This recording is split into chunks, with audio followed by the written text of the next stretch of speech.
കർണാടകയിലെ തുംഗഭദ്ര അണക്കെട്ടിന്റെ ഗേറ്റ് തകർന്നു. 19ാമത്തെ ഷട്ടറിന്റെ ചങ്ങലയാണ് ശനിയാഴ്ച രാത്രിയോടെ പൊട്ടിയത്. ഇതേ തുടർന്ന് ഡാമിൽ നിന്ന് വൻതോതിൽ വെള്ളം പുറത്തുവിട്ടു. കല്ലുകൊണ്ടുണ്ടാക്കിയ ഇന്ത്യയിലെ ഏറ്റവും വലിയ ഡാമാണ് കർണാടകയിലെ കൊപ്പലിലുള്ള തുംഗഭദ്ര ഡാം. 19ാമത്തെ ഷട്ടറിന്റെ ചങ്ങലയാണ് ശനിയാഴ്ച രാത്രിയോടെ പൊട്ടിയത്. ഇതിനെ തുടർന്ന് ഡാമിൽ നിന്ന് വൻതോതിൽ വെള്ളം പുറത്തേക്ക് ഒഴുക്കിവിട്ടു. 35,000 ക്യൂസെക്സ് വെള്ളം പുറത്തേക്ക് ഒഴുക്കിവിട്ടതായാണ് വിവരം. അണക്കെട്ടിന്റെ സുരക്ഷ ഉറപ്പുവരുത്തുന്നതിനായി 33 ഗേറ്റുകളും തുറന്നു. കൊപ്പൽ, വിജയനഗര, ബെല്ലാരി, റായ്ചൂർ ജില്ലകളിൽ അതീവ ജാഗ്രതാ നിർദ്ദേശം പുറപ്പെടുവിച്ചിരിക്കുകയാണ്. മുല്ലപ്പെരിയാർ കഴിഞ്ഞാൽ രണ്ടാമത്തെ വലിയ സുർക്കി അണക്കെട്ടാണ് തുംഗഭദ്ര.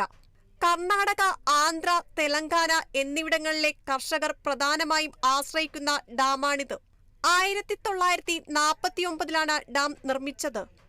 70 വർഷത്തിനിടയിൽ ഇതാദ്യമായാണ് ഇത്തരമൊരു സംഭവമുണ്ടാകുന്നത്. ഡാമിൽ നിന്ന് 60,000 മില്യൺ ക്യൂബിക് ഫീറ്റ് വെള്ളം പുറത്തേക്ക് ഒഴുക്കിവിട്ടാൽ മാത്രമേ ഷട്ടറുമായി ബന്ധപ്പെട്ട അറ്റകുറ്റപ്പണികൾ സാധ്യമാകൂ എന്നാണ് അധികൃതർ നൽകുന്ന വിവരം. News desk, Kerala vision news.